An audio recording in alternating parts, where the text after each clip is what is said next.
berjumpa kembali di podcast BNN Provinsi Bengkulu bersama saya Julia Dwi Putri. Nah, sebelum kita mulai, saya ada pantun terlebih dahulu.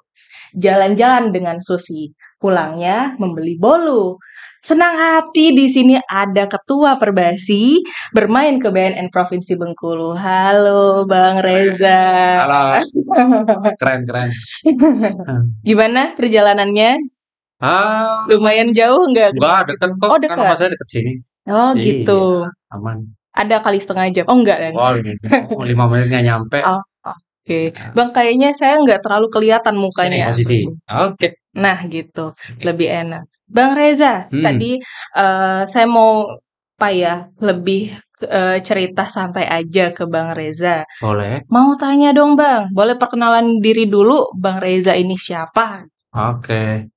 Ya, halo semuanya. Nama saya Emil Reza Oh, Satyagraha. Panggilan saya boleh Emil, boleh Reza. Ada juga yang manggil Kak Emil, ada juga yang manggil Bang Reza. oke. Silakan semuanya boleh gitu. Yang Mm-mm. penting jangan panggil nama orang lain aja. Oh iya, benar sih. Iya dong. Bingung dong. Oh iya. Saya nggak nyaut dibilang sombong. Dipanggil Julia kan nama saya. Iya, balik Mbak. Oke. Nah, kebetulan saya ah, saat ini sebagai Ketua Umum Persatuan Bola Basket Seluruh Indonesia Provinsi Bengkulu Oke. yang baru saja kami dilantik itu pada pertengahan tahun lalu. Berarti masih baru sampai Banget ya. sampai nanti tahun 2027. Wah, lumayan. Berapa tahun tuh berarti? Sekitar Hampir 5 tahun ya. Oke, tahun. Mantap. Ya, mungkin itu sih. Oke. Memang sebelumnya anak basket abas banget nih.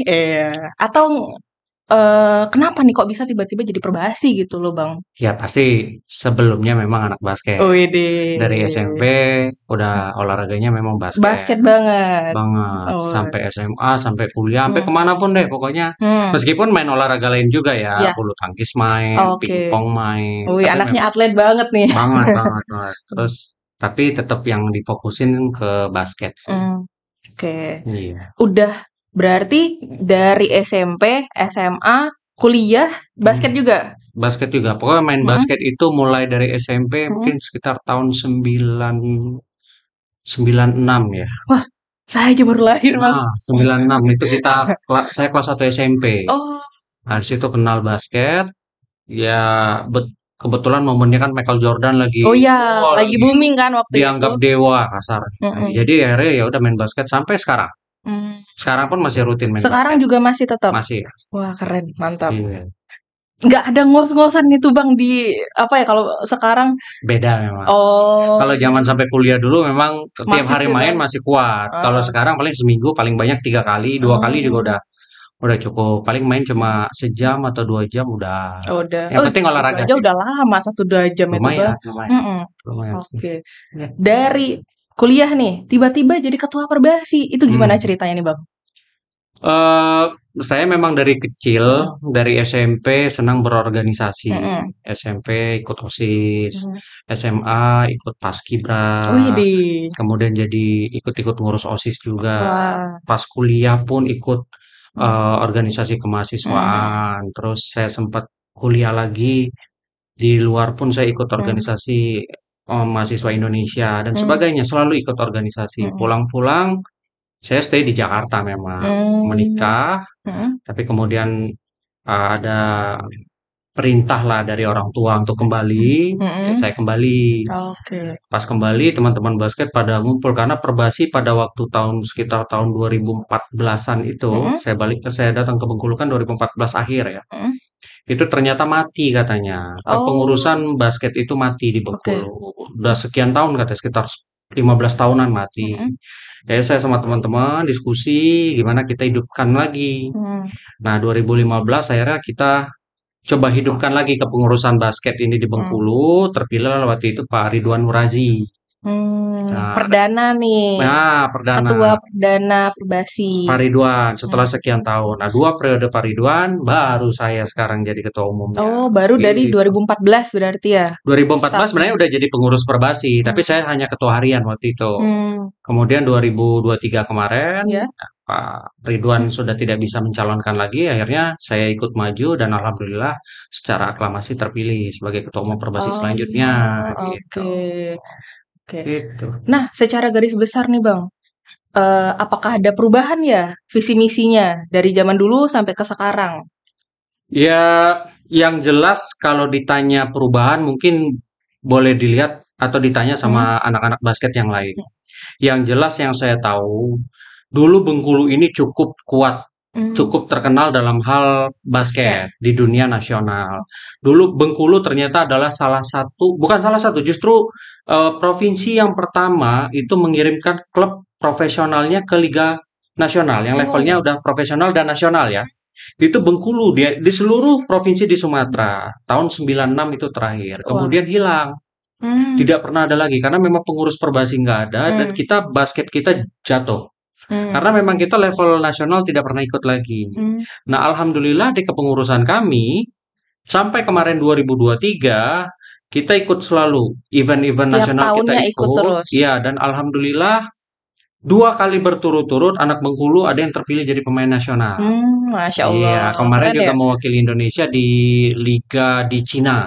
Itu Hmm, ada pemain dari Bengkulu juga. Dan hmm. sekarang pemain Bengkulu udah beberapa orang yang ikut sudah diajak masuk klub profesional IBL Ya, di IBL. ya di Jakarta. Ya, alhamdulillah Hmm, setelah pengurus ini aktif ya, karena memang hmm. kan politiknya juga ada tentunya Iya. dalam hal olahraga kan. Hmm, Tapi yang jelas dengan ada kepengurusan ini semua yang menjadi persyaratan secara administrasi itu bisa terpenuhi, Mbak. hmm, Itu manfaatnya organisasi ini yang paling hmm. penting. Ya itu sih. Oke. Nah, kalau secara sejauh ini nih, Abang berarti jadi ketua Perbasi baru ya satu Kalau tahun, sebagai ketua umum baru kurang satu lebih 1 tahun lah. ya kurang lebih 1 tahun. Nah, Mm. apa nih bedanya ketua harian sama ketua umum? Nah, Apa yang Abang suka?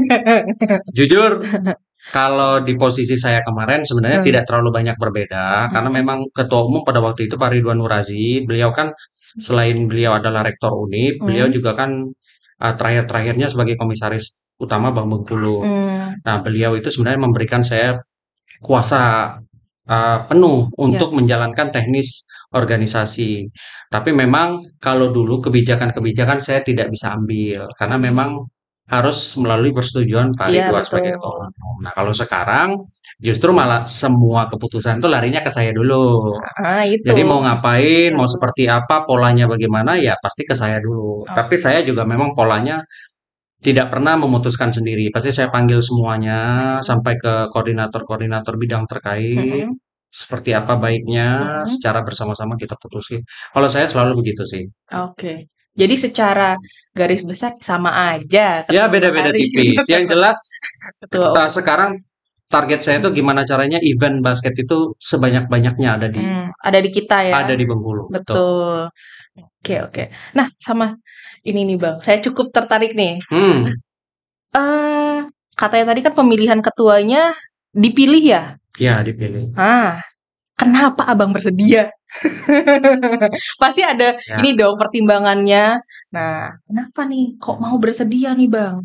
Ya tentunya jujur Ya. perlu dipahami mungkin juga dengan teman-teman yang mau ikut belajar Hmm, berorganisasi ya, baik itu kepemudaan, ya. olahraga, bahkan ke apapun bentuknya, partai politik dan sebagainya. Organisasi olahraga itu yang pasti perlu jiwa sukarelanya dulu Oke, dan perlu jiwa kecintaan yang luar biasa terhadap betul. olahraga itu. Mm-mm. Karena kenapa di sini kita betul-betul berkorban, Mbak. Beda sama organisasi lain. Di Oke. sini kita keluar tenaga, Mm-mm. kita keluar uang, dan kita tidak bisa berharap kita dipuji hasil kita. Justru Iya. malah mungkin selalu dihujat. Mm. Nah, tapi karena kita sayang, kita cinta sama olahraga ini, kita punya kepedulian terhadap perkembangan olahraga ini, terutama di daerah kita, Mm. ya apapun permasalahannya pasti kita senang-senang aja menghadapinya. Oke. Nah, Mm. dulu saya sebenarnya sudah nyerah juga, karena kan dari 2014 sampai 2023 kemarin Iya, kan lumayan lama itu, jadi Bang. pengurus terus. Cuma Nah. memang karena memang basket ini mungkin bukan olahraga yang simpel ya. Mm. Dan tidak banyak orang yang sanggup dan mau Mm. betul-betul mengurusin basket gitu loh. Mm. Jadi teman-teman kemarin terutama dari perbasi-perbasi di kabupaten kota minta coba dulu, jangan dulu deh nyerah, maju dulu sebagai ketua umum. Iya. Akhirnya saya coba maju dan Hmm. alhamdulillah ya teman-teman memang komit, sepakat, Hmm. ya terpilih lagi deh. Ya mau tidak mau ya ngurus lagi jadinya sekarang. Awalnya Gitu. coba-coba gitu ya. Awalnya karena memang peduli sama teman-teman. Oke, awalnya peduli. Tapi akhirnya sampai Suruh maju mau. ya mau. Mau dong. Nah, sekarang ya dibilang terjebak nggak juga ya. Enggak Karena lah. memang saya suka basket dan suka Memang ngurusin dari olahraga. jiwanya ya sudah Bang ya, dari Betul, panggilan jiwanya. betul. Kenapa enggak Kenapa gitu? enggak? Iya, karena udah dari kecil suka basket Benar, sampai dewasa ternyata masih digulik di basketnya. benar. Udah, kenapa nggak jadi ketuanya gitu ya? Iya, benar, Mbak. Oke. Nah, Bang, eh saya mau nyinggung soal narkobanya deh. Boleh, Karena kan ini di BNN ya. betul. Kita mau nyinggung soal itu. Ya, Menurut Abang nih, gimana ya? Sekarang kan banyak banget nih remaja-remaja kita yang secara nggak langsung ataupun secara langsung mm-mm. itu menggunakan narkoba. Gimana pendapat Abang? Kalau saya jujur prihatin, Iya. karena memang saya kan juga ya mengikutilah Hmm. perkembangan dunia olahraga dan berikut dengan permasalahan-permasalahannya. Dan Mm-mm. jujur salah satu permasalahan yang paling besar adalah masuknya narkoba ke Betul. anak-anak muda ya. Hmm. Nah, jujur salah satu alasan kami di Perbasi, kami maulah saya dan teman-teman mau Mm-mm. ngurusin olahraga. Hmm. Ini salah satunya karena kami peduli sama anak-anak muda. Karena memang Perbasi ini kan organisasi olahraga yang mengurusin pembinaan. Hmm. Nah, pembinaan ini pasti jatuhnya ke anak-anak muda. Betul. Kita kalau udah umurnya 20 tahun ke atas, kita sebenarnya udah nggak begitu peduli deh. Karena memang levelnya udah beda. Iya. Mereka kan udah tujuannya kan udah kalau memang mereka mau lanjut ya profesional. Profesional Mm-mm. itu udah bukan di bawah naungan Perbasi lagi gitu. Nah, Hmm. Perbasi ini naungannya adalah pembinaan. Jadi benar-benar anak muda mulai dari SD Hmm. sampai dengan kuliah. Kalau batasan umur sampai umur Sampai umur berapa? 23. Itu yang Oh, kita bina sebenarnya. oke. Ya, tapi intinya adalah apabila mewakili daerah Mm-mm. olahraganya Mm-mm. itu pasti melalui Perbasi. Mm. Tapi kan umumnya pasti ada batas umur, Ya. 23 lah untuk umur orang ikut PON kasarnya Mm-mm. atau olimpiade. Mm-mm. Nah, di atas itu kita nggak ngurusin lagi. Nah, Mm. yang namanya pembinaan kan pasti butuh waktu tahunan dong, nggak mungkin Iya, setahun 2 tahun selesai betul. itu. Mm-mm. Beberapa tahun, makanya dari usia muda. Mm. Nah, kita lihat fenomena narkoba ini udah nyusup memang. Bahkan Nah, sampai anak-anak, maaf ya, mungkin ada yang anak-anak SD sekalipun mungkin mm. ada yang terpapar. Betul Bang. Nah, makanya kami di Perbasi sekarang lagi mencanangkan program kegiatan basket itu betul-betul dari usia dini, Mbak. Dari Oke. usia di bawah 10 tahun. Mm. Kenapa? Karena Mm. ya mungkin semua orang juga tahu kan Mm. bahwa olahraga ini salah satu aktivitas yang positif. Betul Bang. Dan setahu Mm. saya pribadi, karena saya juga sering kan lihat-lihat literatur masalah narkoba, Mm. salah satu penyebab anak-anak itu terlibat narkoba adalah kurangnya aktivitas. Bisa, iya. Ya kan salah satunya kan. Betul. Nah, kalau anak-anak kita sibukin sama olahraga, why not kan? Iya, Lebih bagus betul. dong. Mm-mm. Daripada dia diem aja kegiatannya nggak Mm-mm. ada. Misalnya kamu Mm-mm. mau ngapain, ya kita paksain aja olahraga. Sebenarnya nggak harus basket ya. Iya. Cuman fokus kita di basket. Kita ajak anak-anak nih usia dini di Mm-mm. bawah 10 tahun, kita Mm-mm. hubungin orang tuanya, bahkan kita panggil orang tuanya. Oke. Kita ajak diskusi orang tuanya. Ini Mm-mm. anak ajak aja masuk aja dulu di basket. Mm-mm. Kenapa? Karena daripada anak-anak ini di rumah main handphone. Mm-mm. Oke, dia tidak main handphone, dia bergaul sama teman-teman di luar yang kita nggak tahu. Mm-mm. Nah, ini kan bahaya. Betul. Tapi kalau dia ikut olahraga-olahraga yang positif, kegiatan-kegiatan positif seperti Mm. basket dan lain-lain kan, ya paling tidak kita punya kontribusi lah untuk mengurangi anak-anak ini nggak terpapar sama yang namanya narkoba. Itu sih. Betul, iya. Kalau dari Perbasinya sendiri, Bang, udah ada deteksi dininya belum? Jujur kalau terkait narkoba nggak ada sih. Oh, sejauh Cuma ini belum memang ada. kita eh, lebih fokus ke yaitu tadi Mm-mm. mempopulerkan olahraga basket ini sampai ke level kasarnya, ke Mm-mm. level kelurahan, desa. Mm. Karena kami kan setelah kami terpilih kemarin, kami diskusi dan audiensi dengan Bapak Gubernur. Mm-mm. Pesan Bapak Gubernur adalah dia berharap basket ini tidak lagi menjadi olahraga eksklusif. Karena kan memang basket kan olahraga yang agak repot ya. Iya, Bolanya harus ada, ringnya, kostumnya, iya, sepatunya harus, sepatunya, standarnya gimana. betul. Olahraga mahal kalau orang bilang. Mm-mm. Nah, pesan Pak Gubernur kepada Mm. kami adalah bagaimana mempopulerkan basket ini sampai ke level kelurahan dan desa. dan bagaimana bisa mencapai seluruh elemen masyarakat. Yang nggak harus yang mewah-mewah, bisa, itu semua bisa. Karena contohnya di Filipina, Mbak. Filipina itu olahraga kampungnya bukan olahraga bola, basket olahraga kampungnya. Iya, di desa-desa tuh orang lantai. Gimana lapangan? Nggak masalah. Ringnya ditempel di pohon. Terus ya boleh dilihat di YouTube deh. Terus deh, mereka tuh lantainya pasir, tanah, meskipun belum. Gimana mantul? Masih mantul. Masih mantul. Mereka paksain. Yang penting masih mantul. Memang kalau memang benar-benar di pasir sih nggak bisa, tapi kan tidak harus semen. Berarti di tanah atau di rumput pun mereka bisa. Lah kan kalau basket harus rata ya, Bang? Iya, itu nggak harus terlalu rata pun nggak apa-apa. Kan sebenarnya main basket itu tidak harus semua orang tuh harus dribble. Iya. Justru malah kalau main shoot, gitu kalau main benerannya dribble tuh paling sedikit, Mbak. Banyakan kan di passing-passing bolanya. Nah, ini yang kita mau coba terapkan. Kenapa? Harapan kita sekali lagi ini untuk mempopulerkan olahraga basket sehingga ya anak-anak muda ini juga punya alternatif aktivitas kan. Iya, betul. Ya udahlah daripada. Dan jujur ya, kalau yang sudah terlibat dengan olahraga dengan basket karena mohon maaf, mungkin ada beberapa teman-teman dulu ya dia anak basket tapi dia terpapar sama narkoba. Nah, itu pengalaman mereka adalah saat mereka terpapar, mereka sama sekali tidak tertarik untuk bermain basket lagi. Nah, tapi begitu kita tarik lagi dan akhirnya mereka minat lagi main basket dan sehingga udah sekian lama misalnya mereka tuh nggak menggunakan narkoba, mereka nggak mau lagi pakai narkoba. Alasannya apa? Kalau gue pakai, gue nggak bisa main lagi. Sedangkan untuk ke level gue untuk bisa main lagi ini, enak lagi main ini lama prosesnya. Iya, dia udah kehilangan feel itu. Nah, sekarang udah dapet lagi feel-nya, ya ngapain gue nyobain lagi gitu lah. Akhirnya balik lagi ke situ, prosesnya sampai bahkan teman-teman ada yang sampai beberapa tahun dia bilang untuk bisa badannya normal lagi. Jadi ya kalau menurut saya sih justru sangat bagus sekali dan seharusnya memang kalau bisa nih pengharapan kita adalah BNN ini ya MOU aja sama semua organisasi olahraga. Nah, itu. Ya dari KONI sampai ke cabur-cabur. Gimana caranya kita bikin program yang melibatkan penyuluhan tentang narkoba. Nah, itu mau jadi pertanyaan saya soalnya. Sorry. Kalau bisa ya. Beb, mau saya masukin pertanyaan di akhir gitu. Udah. Dari duluan ya. Oke. Nah, jadi Bang tadi udah disinggung sedikit.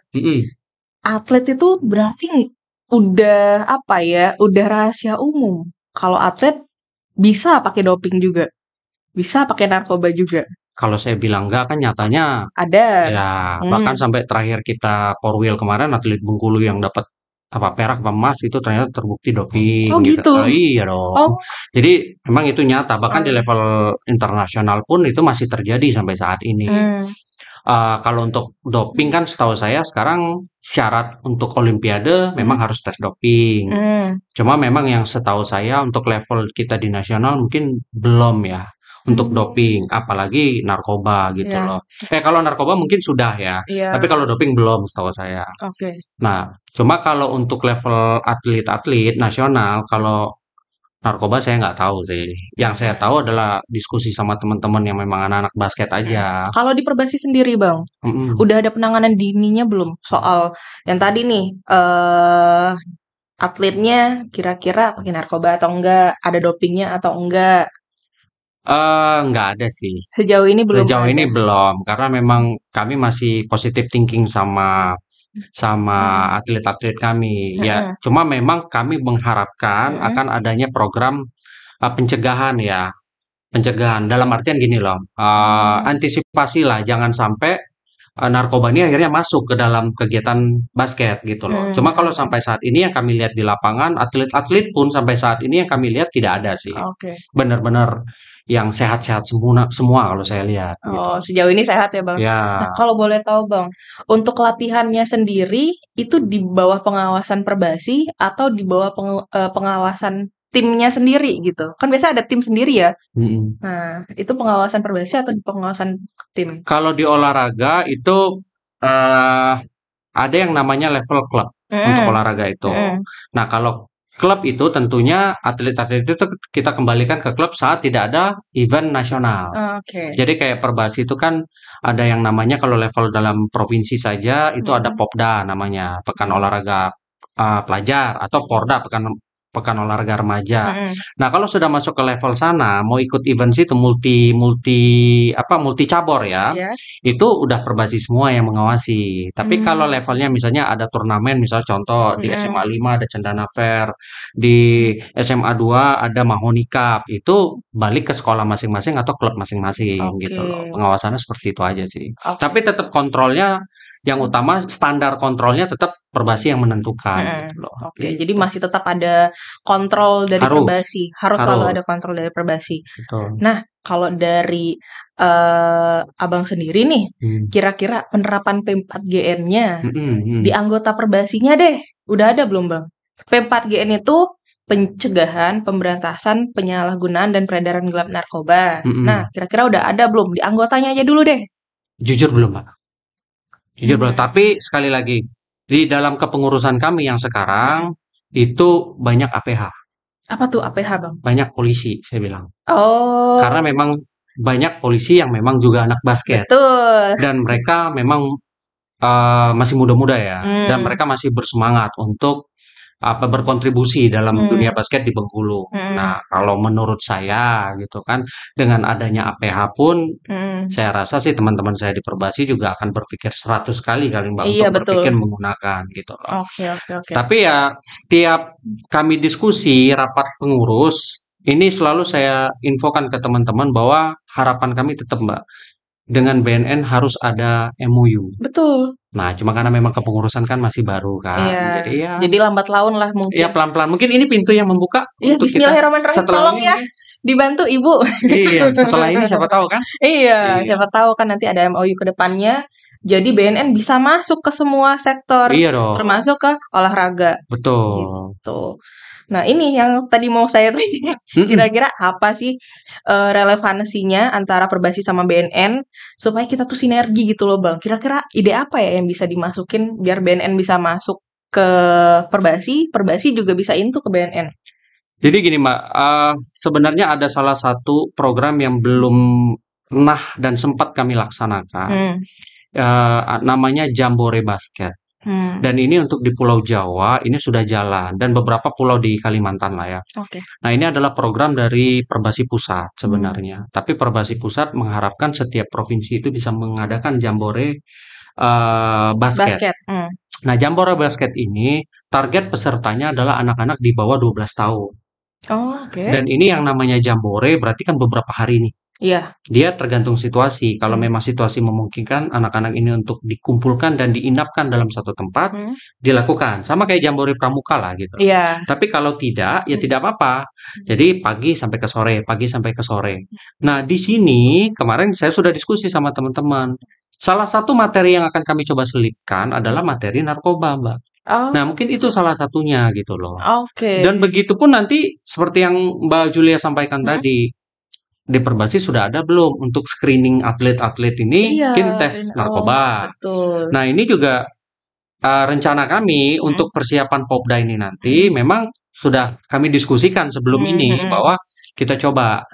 Kapan tuh Bang Popdanya? Popda itu bulan Mei. Oh, bulan Mei. Sekarang baru mau tahap pengajuan teknisnya ke Dispora seperti apa gitu loh. Nah, kalau memang Dispora approve, nanti kami sarankan ke Dispora, boleh anak-anak ini kita ajukan seluruh ya, berarti kan ini kan multi cabur kan, jadi banyak cabur gitu loh. Jadi kalau bisa memang syarat dari Dispora juga harus tes narkoba kan? Setuju saya Bang. Nah, ya udah. Iya. Boleh tuh. Supaya generasi-generasi kita emang dari awal sudah terdeteksi. Betul. Nah, kita juga bisa jaga nih generasi kita nih supaya jangan sampai ke arah sana. Karena yang namanya pengguna itu nggak ada kata sembuh, Bang. Betul. Hanya ada kata pulih. Jadi ada kemungkinan dia balik lagi ya. Ya bagus sih Mbak, soalnya kenapa? Kan sekarang target-target kita di dalam olahraga ini kan adalah mengirimkan atlet kita ke level nasional. Betul.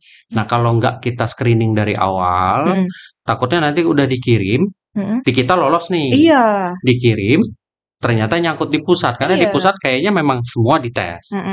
Nah kan sayang gitu loh. Berarti putar balik dong anaknya. Dikembaliin pasti dikembaliin. Dikembaliin dan pasti akan diumumkan ke seluruh provinsi-provinsi lain. Udah kelar karirnya berarti ya. Iya. Dan itu udah terjadi, tapi kasusnya doping ya. Itu terjadi beberapa kali di Bengkulu. Kan sayang gitu.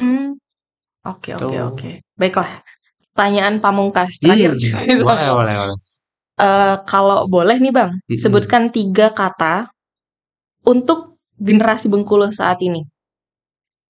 3 kata dari Ketua Perbasi tentang generasi Bengkulu saat ini.